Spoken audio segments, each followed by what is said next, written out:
Hi guys, happy Motivation Monday. My name is Jessica Prater with J. Prater Consulting, and I bring Motivation Monday conversations to Facebook. I want to share with you guys a conversation today that I had with Lauren Cicora. Lauren Cecora is a postpartum mentor who serves mothers who are struggling with postpartum depression and anxiety. She focuses on three foundational blocks for healing: self-care, time management, holistic healing alternatives.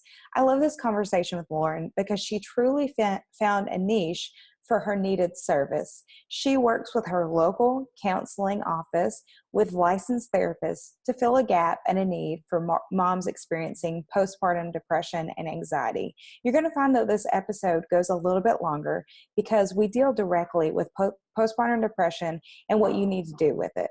But specifically, we're going to talk about Lauren's journey into building her business. This is a particularly important topic with me because I personally experienced postpartum anxiety in my own life. And so I want to share this conversation with you guys and hope you get something out of it. So enjoy my conversation with Lauren Cecora.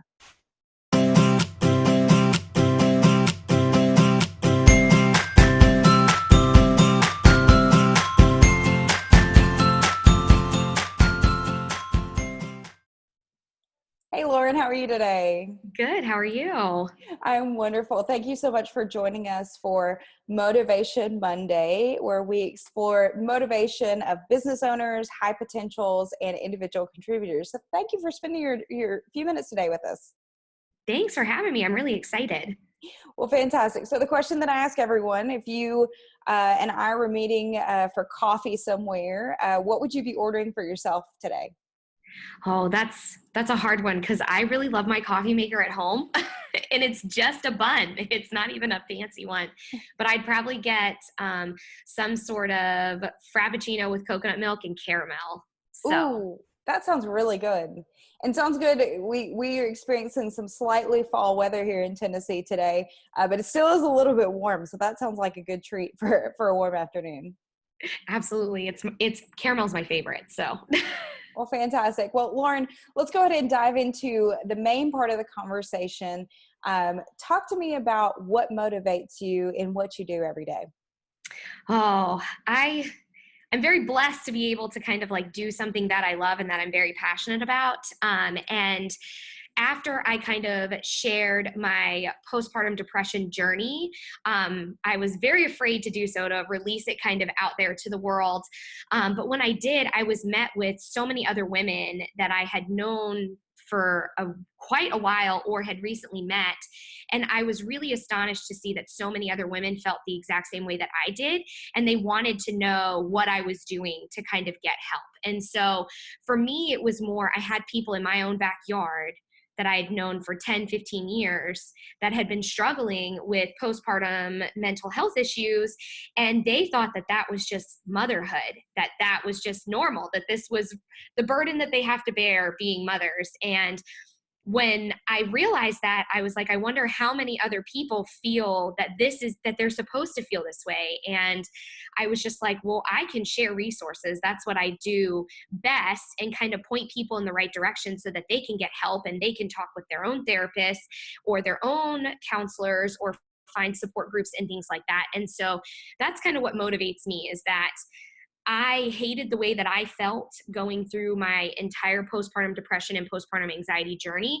And if I could just help one other woman not feel that way, or to feel as though she had options and that she had support, then I feel like I did everything that I could.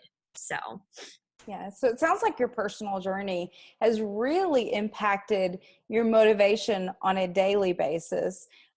So talk to me about um, how you really navigate the waters of working with someone who is experiencing postpartum depression.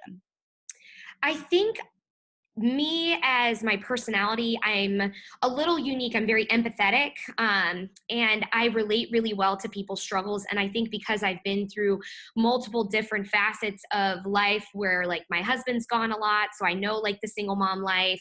I know what it's like to have a husband on nights. I know what it's like to be working full time. I know what it's like to be at home. I'm able to just kind of accept women where they're at without any sort of judgment. And I have a very creative mindset. And so I'm able to kind of sometimes find solutions or avenues that sometimes people don't think of. And it could be something simple that when it comes to them, they're like, that was so simple. I don't know why I didn't think about that. But I have a really unique way of looking at things in a problem solving kind of like mindset and kind of thinking outside of the box. So for me, I don't ever look at a woman and I think, oh, poor her, she's suffering. Instead, I think she's hurting. So how can we get her help right now to start making her feel better so that this task doesn't feel impossible? And so I think being able to kind of like mold together different life situations and kind of have that creative problem solving, it just kind of makes it easy for me to talk to people about it, if that makes sense. Yeah, it does, most definitely. And what I'm hearing from you is that you have a lot of empathy, and that is probably one of your biggest strengths. And you also have the ability, both with your personal experience, but also with your family situation, that you've experienced a lot of different parenting situations, and that you can easily relate to folks. Can you talk to people about how they bring their strengths to their business? How they really bring what they're really good at and highlight that within their business? Sometimes your strengths can be seen as weaknesses. And I think for me, I grew up hearing a lot that I was very dramatic and very emotional, and that I cried a lot and things like that. And so growing up, I thought that that was a weakness, right? I wanted to solve that problem to get better. But as I kind of got older, I learned that that's what I'm good at, is meeting people where they're at emotionally. And when I feel the pain that they're feeling, it's so much easier for me to place myself in their shoes, to be like, if I were feeling this way every day of my life, what would I need the most? And so I tell people to look at their weaknesses and kind of capitalize on that, because usually that turns out being your greatest strength overall. And it's a little backwards, but I think that's what makes everybody unique, is that we all have different weaknesses, but at the end of the day, it serves us as our biggest tool. I love that. So reframing how we view our weaknesses and how they work together to manifest into what our strengths actually are. I love that. That's such a good framework. So Lauren, what you deal with, I would say, is pretty heavy topic. And, I have all kinds of people that follow this series, folks that work in retail, folks that, are accounting, folks that are coaches, all those different things.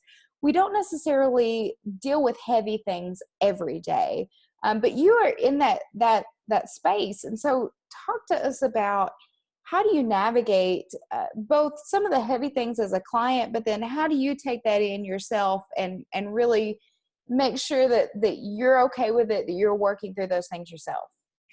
Well, and it's kind of neat, because when you're dealing with heavy things in that moment, I'm focused on the person that I'm helping and how can I focus them. So I take the me out of it, right? Because it's not about me, it's about them at the end of the day. But afterwards, if I sit and kind of reflect, and sometimes it brings up those emotions of the same sorts of things that I used to feel like. And what I've learned to kind of start doing is giving myself the space to feel what I need to, and honor that that was my story, but that's not where I am right now. And that person is also going to be at a place where I am right now. But also, too, it's giving myself space to not overload my schedule, so that if I am having a really hard day or something's taking a very emotional toll on me, that I can just wipe my schedule and we can start over again tomorrow.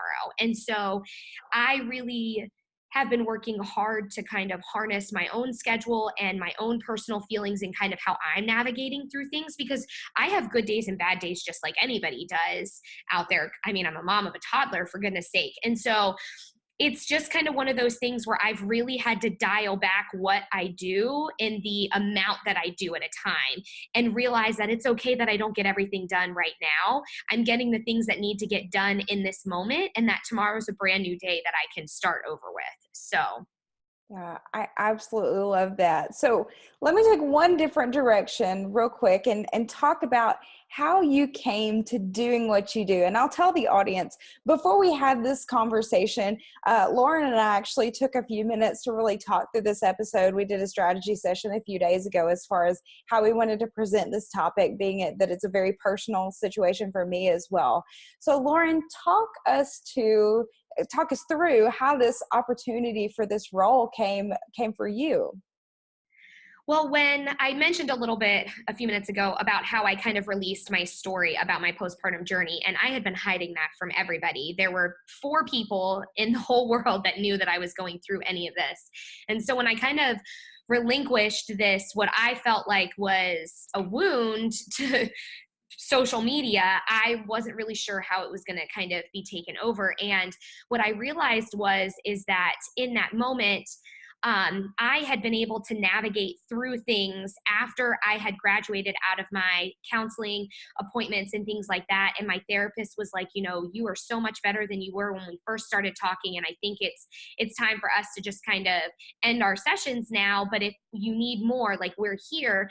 I felt a little lost as to like how I went home and how I was supposed to continue healing and working on my own personal development and working through the healing process that's involved with any sort of postpartum depression or anxiety or OCD or any of that kind of stuff.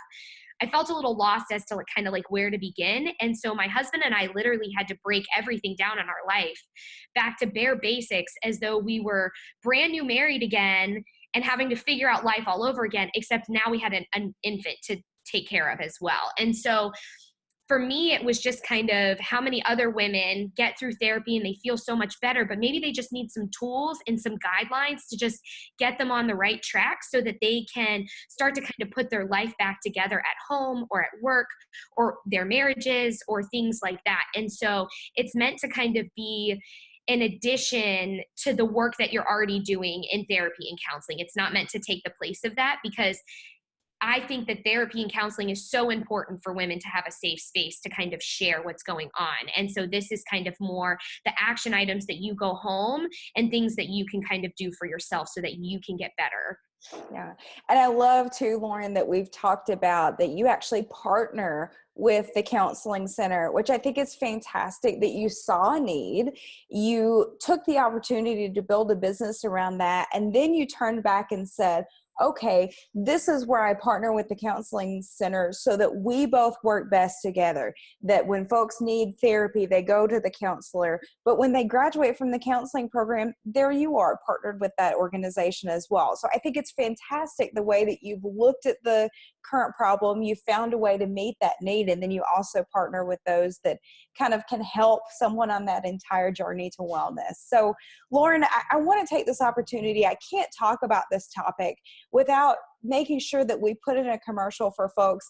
If you need help, if there is something that you need to reach out for, what people need to be looking for. So I want to ask you the question, what kinds of signs would we be looking for, both individually or looking at others?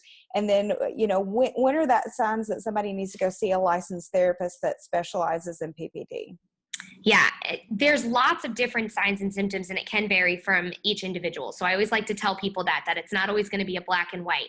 But for me, the signs were I was crying every day, well past the couple of weeks after I had my baby. I was afraid to leave my house because I had this fear that we were going to get into a car accident and my daughter was going to get turned over to CPS.